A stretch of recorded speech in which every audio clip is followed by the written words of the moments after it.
What's going on, y'all? Matt in the Hat, Keller Williams Diamond Partners. You are tuned in to the Hot List. In the Hot List, we discuss properties either that I or my brokerage have listed for sale. And of course, I answer a question of the week that is submitted by you, the listeners. As a reminder, I do have a Google form now in the details section below. So if you have a question about real estate, you're not sure where to start, I would love to be the real estate resource you reach out to and start with. Because if you have that question about real estate, the chance that somebody else has that question, same question, similar question, is extremely high. What better way for me to help you not only get that question answered and give you a place to start, but use it as content for future episodes just like this one and allow me to get in front of more people and help more people by answering your questions. So I greatly appreciate those questions. Make sure that you keep them coming. This is episode number 275. We're closing in on 300, and it has been a long few years to get to this point. I'm excited to be closing in on 300, and at the same time to reflect back where I started and how it started is very different from where I am currently sitting. So I greatly appreciate it. Make sure that you guys follow along, send this out to people, tag people, however you can to get it in front of them. So the question of the week this week, should I tour the home before making an offer? And this is an interesting question because it wasn't that long ago that this would this is a question that wouldn't even be considered because there weren't many other options other than looking at the house in person. And I've had multiple out of state buyers. I've had buyers from Texas, from Florida, from Missouri, Oklahoma, and Minnesota. And I mean, it's crazy to think about that before they would have just had to make the trip down here. And according to the National Association of Realtors, virtual tours went from 17% in March of 2020 up to 27% in 2022. So almost a third of the tours that happened in 2022 were virtual tours and not a buyer on site. And this could be part of it, could be due to the pandemic. Uh, a lot of it can be because people are relocating a little bit further out, either other opportunities or relocating again to be closer to family. And when it comes down to it, there's a number of reasons why buyers would be making offers on houses that they're not looking at or not touring in person. And again, with that relocating, they could be buying a home in the part of a country that they don't live in. Maybe it's a home that's getting tons of attention and they need to make an offer quick. That happened in 21 and 22, where houses here would be selling in a matter of hours instead of days or even weeks. And I'm sure there's a bunch of other reasons out there, but those are the ones that I was thinking of and that I have dealt with personally over the last few years. And while I do agree that there may be some good reasons to skip an in-person tour, I feel like that could be a bad idea. So to answer this week's question of the week, of should I tour a home before making an offer, we're going to discuss not only why you should tour a house in person, but we're going to talk about 6 questions to ask doing a virtual tour. So, first one right off the bat, ask for a live virtual tour. Many of the virtual tours that you're seeing online or in a listing are pre-recorded and they hit the highlights of the house. You're not going to get the full picture. Some of the agents, the listing agents, will hire companies to come in um, and feature or show the best parts of the house in a video tour. This isn't going to get you the full picture. And the experience of having an agent walk you through the property live on a video call, FaceTime, whatever you want to call it, it in my opinion, it just can't be replaced. Because while walking through, you can have the agent stop in a certain room or ask about the condition of the utility systems or mechanical systems, the HVAC. Are there cracks in the walls and the floor? What do those cracks look like? How big are they? Maybe there are certain features that jumped out to you about this property online, and you want to focus in on those. Also, ask about signs of water damage or even smells that are coming in the throughout the house or in the basement. For example, I with one of the properties I showed my Minnesota buyer, I opened the door to the basement and the smell of mold and mildew just hit me in the face. And he saw the reaction on my face, asked what it was, and I told him, turn the camera around so that he could see it and get a closer look.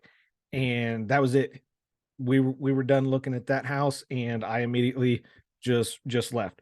So, I mean, water damage and smells can definitely be a big one that you want to ask the agent about. Another option that I've done for out of state buyers or investors is a proxy tour. Now, a proxy tour is where you, as the buyer, have somebody show up to the property representing you. Oftentimes, it's a friend or family member, um, and that person will go on an in-person tour with the agent, either have you on the phone or be taking notes to report back to you what they saw and kind of what conditions. Now, I've also been in situations where I toured the property for investors on their behalf, knowing what they are interested in, knowing their hot buttons of what it has, what it doesn't have, what the condition is, or I may have them on the phone with me and have them asking me for specific areas of the property. And don't get me wrong, having a proxy isn't the ideal situation because you, as the buyer, aren't taking part directly. It is still a good option and it's better than not touring it at all. Number two, ask about the noise level. Do planes fly overhead? Is there an airport nearby? Do the neighbors have a dog that constantly barks and just drives you fucking crazy and you're just there touring? What about a public park or public venue nearby? Are there events held there very often? What type of events? What are the hours? And in my opinion, asking about the noise levels are essential because it could absolutely be your dream home. But if there's excessive noise, multiple days or weeks a month, all hours of the day and night, is it really worth it to purchase that property? And this is a factor buyers won't know unless they ask the agent doing the live virtual tour or the proxy. And most recently, I had a buyer that actually taught me something that I hadn't thought about before, and that was a silent tour. So he asked me to do a silent tour, which is me walking through the house while I have them on video chat, just listening and just not speaking and only listening for sounds. So this not only gave me, but it gave them an idea of outside noises that are coming in, filtering through the walls and windows of the property. And then once we got the inside, he asked me about doing the same thing on the outside. He wanted to get an idea of, what the neighborhood noises are like. Is there a highway very close? In this situation, there was, but you couldn't really tell. And just gauging the daily noise that is around that property. And I went back there different times of the day and called them, and the noises didn't really change, which which is really great. And that is what led them to making an offer on this property. Number three, ask for the water pressure to be tested. And this is a great question to ask or test to have done, because many buyers as well as agents don't even think about doing this in person. They either expect the water pressure to be normal or just put it out of their mind because you have a certain expectation. you know, when you flush the toilet, it's going to flush. When you turn on the sink faucet, water is going to come out. And that's one of those things that isn't often done. And especially testing it in, a tub or shower and in your sinks. Now, I don't know about y'all, but when I hop in the shower, I want there to be plenty of water pressure and not just kind of dribble out and takes forever to take a shower. And what you can do during the virtual tour with an agent is you can do a mini test. For example, you're in the bathroom, turn on the sink faucet or the shower and flush the toilet and pay attention to the water pressure. See if it dips down, see if it just stays normal. That will give you a pretty good indication.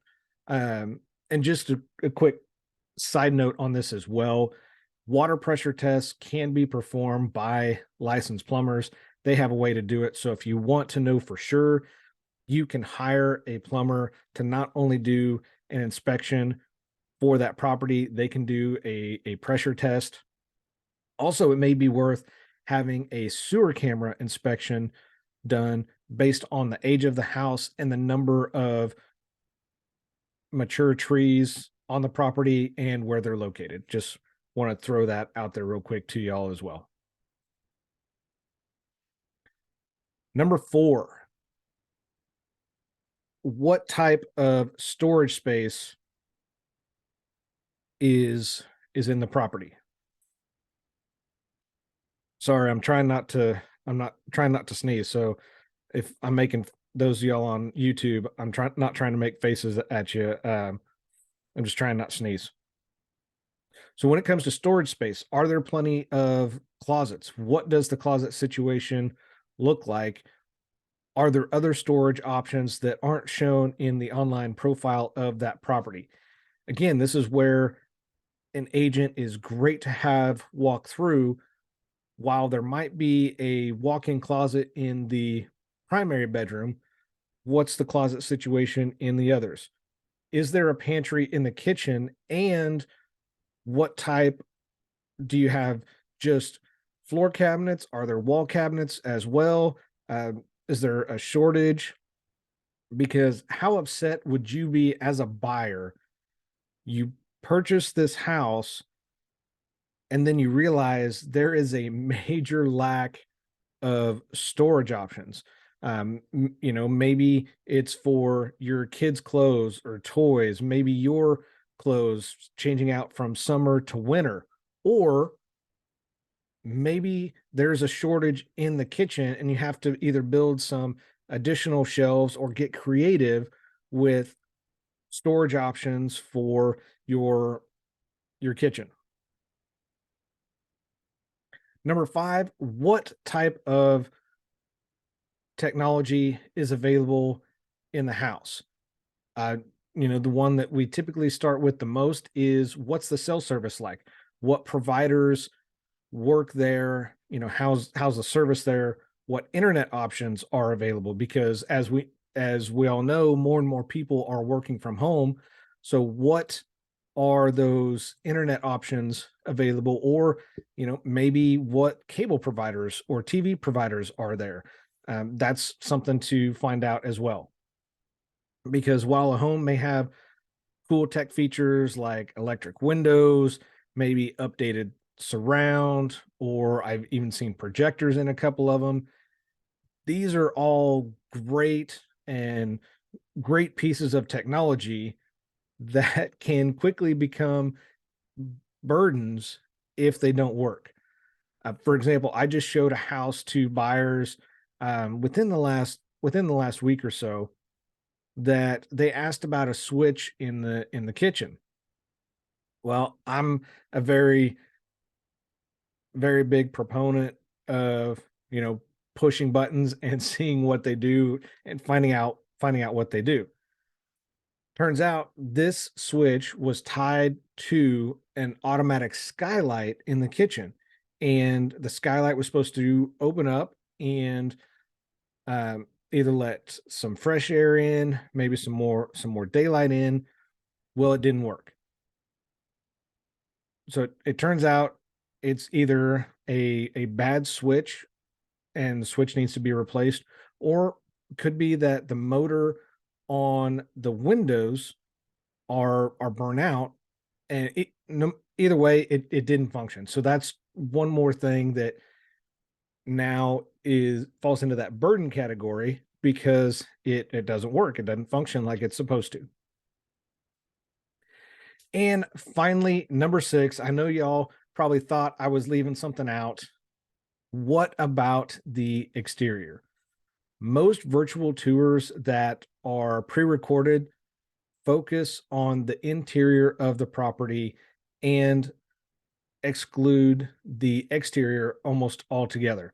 You might get a glimpse of, maybe the front yard, driveway, or backyard through a window or door, but a true pre-recorded virtual tour generally just focuses on the inside of the house. So make sure that your agent takes you outside, does a video call with you, ask about the parking situation. Is it single drive, double drive? Uh, is there a backyard? What size is it? Is it fenced? Because based on the type of lifestyle that you have as a buyer, or maybe your family has, how is this outdoor space going to fit into that lifestyle? It's also a good idea to see or get a judgment of how close the neighbor's house is to yours. If it's a detached garage, how far is it from the house? Is it easily accessible? Is there only one door to get into it? And if you are one that entertains on a regular basis, what type of space does it have to entertain? Does it have a deck, just a patio? Does it have room for your smoker or your grill? Or maybe you spend most of your spring and summer out there and you want to build an outdoor kitchen. Is there room to do all of that? So those are great questions to ask, on top of what is the condition of the grading along the house? Are there low spots that are going to hold water?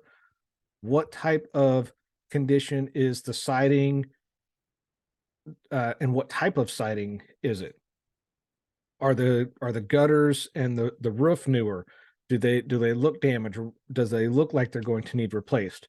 And again, a lot of these can be done with inspections, but just for a general idea, you can look. Plus, what type of landscaping is going on, and how well is it landscaped right now? How much work do you feel you're going to have to put in? So now that so those are the six questions to ask during a virtual tour. And keep in mind that with this, you may need to get out of your own way and not get caught up on small things. For example, it is very easy for buyers walking through to get distracted by items in the house, like maybe there's dated dated appliances. The kitchen hasn't been updated or is small. There's paint or wallpaper on the wall that you don't look. All of these are typically cosmetic details, and these are all things that are usually simple fixes and relatively inexpensive to change. So, what you want to focus on are the bones of the house and the mechanical systems. These are way more important long term than, that old shag carpet from the 70s or that linoleum that grandma put down however many years ago. So those are the the six questions to ask. And again, so should I tour a home before making an offer? In my opinion, 100%. If you cannot tour in person, do a live virtual tour, get a proxy to represent you. And in the time that I've been doing this, I've had very few buyers that have not toured in person.